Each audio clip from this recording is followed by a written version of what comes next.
नमस्कार दोस्तों, आज की इस वीडियो में बात करेंगे कि पश्चिम बंगाल के अंदर इस बार किसकी सरकार बनने जा रही है। दोस्तों, हम आपको बता दें कि ओपिनियन पोल जारी हो चुके हैं पश्चिम बंगाल को लेकर। ताज़ा ओपिनियन पोल माध्यम से जानने की कोशिश करेंगे कि इस बार पश्चिम बंगाल के अंदर अगला मुख्यमंत्री कौन हो सकता है। आपको बता दें कि इस बार भारतीय जनता पार्टी संगठन और संघ के दम पर मैदान में उतर गई है। तो क्या पिछले चुनाव के मुकाबले में इस बार पश्चिम बंगाल के अंदर भारतीय जनता पार्टी वापस से इस बार क्या सत्ता में वापसी कर सकती है, या इस बार फिर से पश्चिम बंगाल के अंदर तृणमूल कांग्रेस पार्टी यानी कि ममता बनर्जी की जो पार्टी है, क्या इस बार फिर से सत्ता में वापसी करने जा रही है। आइए आज की इस वीडियो में विस्तार से बात करते हैं कौन से जिले में कौन सी पार्टी कितने सीटों के ऊपर मजबूत स्थिति में नजर आ रही है। आपको बता दें कि पश्चिम बंगाल के अंदर विधानसभा कुल 294 है। किसी भी पार्टी को राज्य के अंदर अपना मुख्यमंत्री बनवाने के लिए 148 विधानसभा सीटों के ऊपर जीत दर्ज करनी होती है। आपको बता दें कि जो जादुई आंकड़ा दिखाई दे रहा है पश्चिम बंगाल के अंदर, इस बार इस आंकड़े को लेकर काफी ज्यादा घमासान भी देखने को मिला है। बता दें कि ममता बनर्जी लगातार कहती हुई दिखाई दे रही है कि एसआईआर के दम पर भारतीय जनता पार्टी इस बार पश्चिम बंगाल के अंदर सत्ता में वापस ही कर सकती है, ऐसा दावा किया जा रहा है। लेकिन काफी लंबे समय से टीएमसी तृणमूल कांग्रेस पार्टी काफी लंबे समय से पश्चिम बंगाल के अंदर सत्ता में बनी हुई है। तो क्या वाकई में इस बार भारतीय जनता पार्टी इतनी मजबूत साख को उखाड़ फेंकने जा रही है? आप भी कमेंट करके आप अपनी राय का सुझाव रखें कि पश्चिम बंगाल का अगला मुख्यमंत्री आप किसको बनते हुए देखना चाहते हैं। कि इस बार वाकई में पश्चिम बंगाल के अंदर पूरी तरीके से परिवर्तन होने जा रहा है। आइए विस्तार से बात करते हैं। वैसे आगे बढ़ने से पहले कहना चाहूंगा, अगर अभी तक आपने हमारे चैनल को सब्सक्राइब नहीं कर रखा तो लाल बटन दबा के हमारे चैनल को जरूर सब्सक्राइब कर दे। कमेंट करके आप अपनी राय का सुझाव रखें कि पश्चिम बंगाल का अगला मुख्यमंत्री आप किसको बनते हुए देखना चाहते हैं, किस क्षेत्र से आप हमारी वीडियो देख रहे हैं।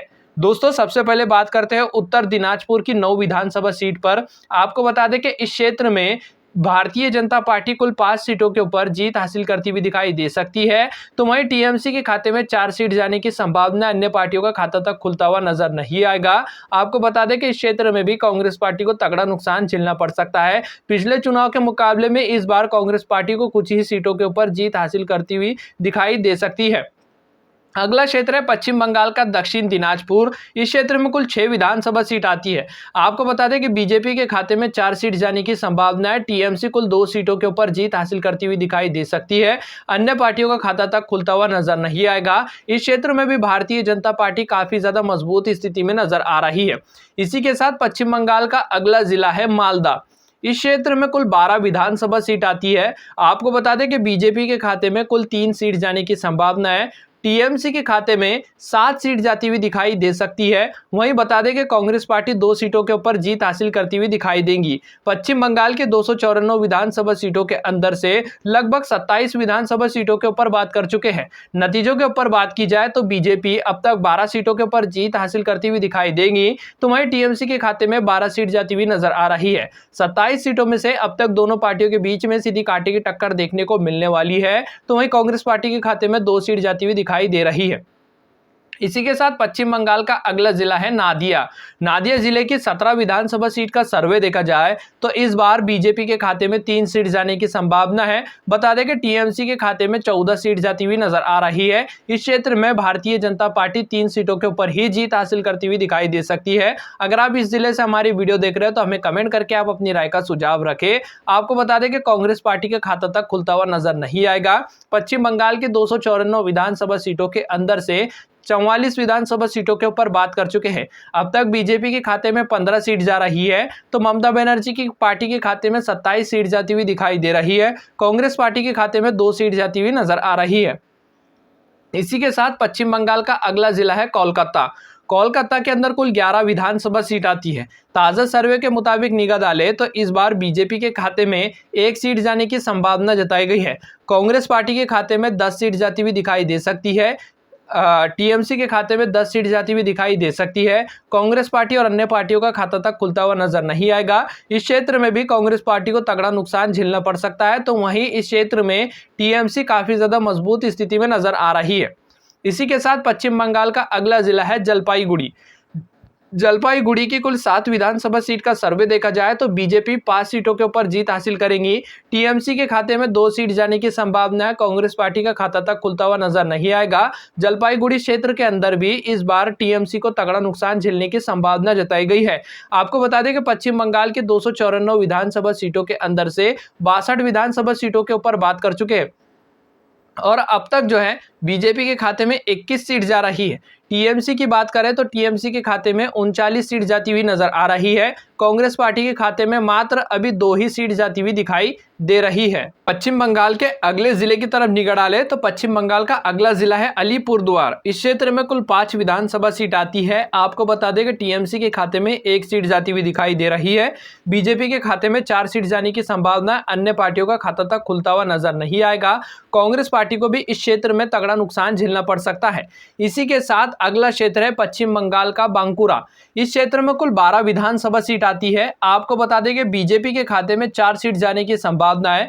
कांग्रेस पार्टी का खाता तक खुलता हुआ नजर नहीं आएगा। तो वहीं all India Trinamool Congress party कुल 8 सीटों के ऊपर जीत हासिल करती हुई दिखाई दे रही है। अन्य पार्टियों का खाता तक खुलता हुआ नजर नहीं आएगा। वहीं दक्षिण 24 परगना की 31 विधानसभा सीट का सर्वे देखा जाए तो इस क्षेत्र में टीएमसी काफी ज्यादा मजबूत स्थिति में नजर आ रही है। टीएमसी के खाते में 26 सीट जाती हुई दिखाई दे रही है। तो बता दें कि कांग्रेस पार्टी 1 सीट के ऊपर जीत हासिल करती हुई दिखाई देंगी। तो वहीं हम आपको बता दें कि बीजेपी 4 सीटों के ऊपर जीत हासिल करती हुई नजर आ रही है। वैसे आप किस जिले से हमारी वीडियो देख रहे हैं, हमें कमेंट करके आप अपनी राय का सुझाव जरूर रखें। अगर यहाँ तक आए हैं तो हमारे चैनल को जरूर सब्सक्राइब कर दें। कमेंट में आप अपनी राय का सुझाव जरूर रखें।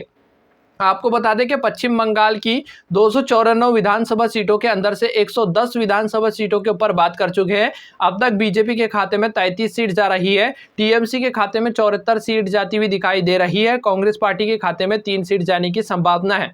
तो वहीं पश्चिम बंगाल के वीरभूमि विधानसभा क्षेत्र के ऊपर निगाह डाले तो इस क्षेत्र में 11 विधानसभा सीट आती है। आपको बता दें कि बीजेपी के खाते में 3 सीट जाने की संभावना है। कांग्रेस पार्टी के खाते में 0 सीट जाती हुई नजर आ रही है।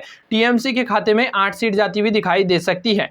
इसी के साथ पूर्वी वर्धमान की 16 विधानसभा सीट का सर्वे देखें तो इस जिले में बीजेपी के खाते में 3 सीट जाती हुई नजर आ रही है। कांग्रेस पार्टी के खाते में 1 सीट जाने की संभावना है। टीएमसी कुल 11 सीटों के ऊपर जीत हासिल करती हुई दिखाई दे सकती है।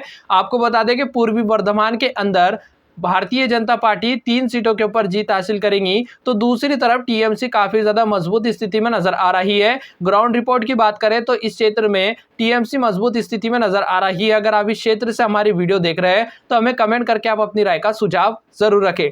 इसी के साथ पश्चिमी वर्धमान की 9 विधानसभा सीट का सर्वे देखा जाए, टीएमसी इस बार कुल 7 सीटों के ऊपर जीत हासिल करेंगी। कांग्रेस पार्टी के खाते में 1 सीट जाने की संभावना है। तो वहीं भारतीय जनता पार्टी 1 सीट के ऊपर जीत हासिल करती हुई दिखाई दे सकती है। कुंच बिहार की 9 विधानसभा सीट का सर्वे देखा जाए तो हमारी टीम का मानना है कि इस बार टीएमसी के खाते में 1 सीट जाने की संभावना है। बीजेपी के खाते में कुल 8 सीट जाती हुई नजर आ रही है। कांग्रेस पार्टी और अन्य पार्टियों का खाता तक खुलता हुआ नजर नहीं आएगा। आपको बता दें कि ये जो सर्वे सामने निकल कर आ रही है, जनता की राय और हमारी टीम की मेहनत से बने हुए हैं। चुनाव आयोग की तरफ से कोई ऑफिशियल डाटा नहीं है। जब नतीजे घोषित किए जाएंगे तो आप सभी के सामने विभिन्न प्रकार के नतीजे भी देखने को मिल सकते हैं। अगला क्षेत्र है हावड़ा की 18 विधानसभा सीट का सर्वे देखा जाए तो टीएमसी के खाते में 13 सीट जाने की संभावना है। कांग्रेस पार्टी के खाते में 1 सीट जाती हुई नजर आ सकती है। बीजेपी की बात करें तो बीजेपी कुल 4 सीटों के ऊपर जीत हासिल करती हुई दिखाई देंगी। इसी के साथ पश्चिम बंगाल के हुगली विधानसभा क्षेत्र के ऊपर निगाह डाले तो इस क्षेत्र में कुल 16 विधानसभा सीट आती है। बीजेपी के खाते में कुल 4 सीट जाने की संभावना है। कांग्रेस पार्टी इस बार इस क्षेत्र में 0 सीटों के ऊपर जीत हासिल करती हुई नजर आएंगी। बीजेपी की काफी ज्यादा खस्ता हालत मानी जा रही है। तो वहीं हम आपको बता दें कि टीएमसी के खाते में कुल 12 सीट जाने की संभावना है। कांग्रेस पार्टी का खाता तक खुलता हुआ नजर नहीं आएगा। अगला जिला है पश्चिम बंगाल का मुर्शिदाबाद की 22 विधानसभा सीट का सर्वे देखा जाए तो इस क्षेत्र में बीजेपी के खाते में 3 सीट जाने की संभावना है। कांग्रेस पार्टी के खाते में 3 सीट जाती हुई नजर आ रही है। राजनीतिक विशेषज्ञों का मानना है कि इस क्षेत्र में कांग्रेस पार्टी 2 ही सीटों के ऊपर जीत हासिल करती हुई दिखाई दे सकती है। आपको बता दें कि टीएमसी के खाते में 17 सीट जाने की संभावना है। अगर आप मुर्शिदाबाद से हमारी वीडियो देख रहे हैं तो हमें कमेंट करके आप अपनी राय का सुझाव जरूर रखें। आपको बता दें कि मुर्शिदाबाद के अंदर से जो टीएमसी के पूर्व सांसद थे, उनकी काफ़ी ज़्यादा खस्ता हालत मानी जा रही है। बाबरी मस्जिद का मुद्दा काफ़ी ज़्यादा उन्होंने भुनाने की कोशिश की है, लेकिन इस बार भारतीय टीएमसी को भी इस क्षेत्र से कुछ सीटों के ऊपर हाथ गंवाना पड़ सकता है। कुछ सीटों के ऊपर टीएमसी की खस्ता हालत मानी जा रही है, लेकिन एक-एक सीट इस बार पश्चिम बंगाल के अंदर बहुत ही ज़्यादा महत्वपूर्ण है। लेकिन बता दें कि मुर्शिदाबाद के अंदर टीएमसी मजबूत स्थिति में दिखाई दे सकती है। अगला क्षेत्र है पश्चिम बंगाल का उत्तर 24 परगना। इस क्षेत्र में 31 विधानसभा सीट आती है। आपको बता दें कि पश्चिम बंगाल के इस क्षेत्र में टीएमसी 25 सीटों के ऊपर जीत हासिल कर रही है। कांग्रेस पार्टी के खाते में 1 सीट जाने की संभावना है। बीजेपी के खाते में कुल 7 सीट जाती हुई नजर आ रही है। इसी के साथ पश्चिम बंगाल का अगला जिला है पुरुलिया। पुरुलिया जिले की 9 विधानसभा सीट का सर्वे देखा जाए तो बीजेपी 5 सीटों के ऊपर जीत हासिल करेगी। कांग्रेस पार्टी का खाता तक खुलता हुआ नजर नहीं आएगा। टीएमसी के खाते में 4 सीट जाने की संभावना, अन्य पार्टियों को खाता तक खुलता हुआ नजर नहीं आ रहा है। पश्चिम बंगाल के 294 विधानसभा सीटों के अंदर से 257 विधानसभा सीटों के ऊपर बात कर चुके हैं। अब तक बीजेपी के खाते में 75 सीट जा रही है, तो वहीं टीएमसी के खाते में 173 सीट जाती हुई दिखाई दे रही है। कांग्रेस पार्टी के खाते में 10 सीट जाती हुई नजर आ रही है। कालपोंग की एक विधानसभा सीट का सर्वे देखें तो बीजेपी इस जिले में एक सीट के ऊपर जीत हासिल करती हुई दिखाई देंगी। टीएमसी और कांग्रेस पार्टी का खाता तक खुलता हुआ नजर नहीं आएगा। वहीं पश्चिम बंगाल का अगला जिला है दार्जिलिंग। दार्जिलिंग के अंदर कुल 5 विधानसभा सीट आती है। बीजेपी 4 सीटों के ऊपर जीत हासिल करती हुई नजर आएगी। कांग्रेस पार्टी का खाता तक खुलता हुआ नजर नहीं आएगा। आपको बता दें कि टीएमसी के खाते में 1 सीट जाती हुई दिखाई दे रही है। इसी के साथ पश्चिमी मेदिनीपुर की कुल 15 विधानसभा सीट का ताजा सर्वे देखा जाए तो इस बार इस क्षेत्र में बीजेपी 9 सीटों के ऊपर जीत हासिल करती हुई दिखाई दे रही है। टीएमसी के खाते में 6 सीट जाने की संभावना है। कांग्रेस पार्टी का खाता तक खुलता हुआ नजर नहीं आएगा। इसी के साथ पश्चिम बंगाल का अगला क्षेत्र पूर्वी मेदिनीपुर। इस क्षेत्र में 16 विधानसभा सीट आती है। आपको बता दें कि बीजेपी के खाते में 7 सीट जाने की संभावना है। कांग्रेस पार्टी के खाते में 9 सीट जाती हुई नजर आ रही है। अन्य पार्टियों का खाता तक खुलता हुआ नजर नहीं आएगा। आपको बता दें कि पश्चिम बंगाल की 294 विधानसभा सीटों के अंदर से इस बार भारतीय जनता पार्टी 96 सीटों के ऊपर जीत हासिल करती हुई दिखाई देंगी। तो वहीं टीएमसी के खाते में 188 सीट जाने की संभावना है। कांग्रेस पार्टी के खाते में 10 सीट जाने की संभावना जताई गई है। आपको बता दें कि जो ओपिनियन पोल है ये प्री पोल है। आपको बता दें कि जनता की राय और हमारी टीम की कड़ी मेहनत से बने हुए हैं। चुनाव आयोग की तरफ से कोई ऑफिशियल डाटा नहीं है। जब नतीजे चुनाव आयोग घोषित करेगा आपको विभिन्न प्रकार के देखने को मिल सकते हैं। आपका क्या सुझाव है कि पश्चिम बंगाल का अगला मुख्यमंत्री कौन होना चाहिए? कमेंट करके आप अपनी राय का सुझाव रखें, क्योंकि जनता की राय लोकतंत्र को मजबूत करती है। फिलहाल इस वीडियो में बस इतना ही। चैनल पर पहली बार आए तो हमारे चैनल को जरूर सब्सक्राइब कर दें।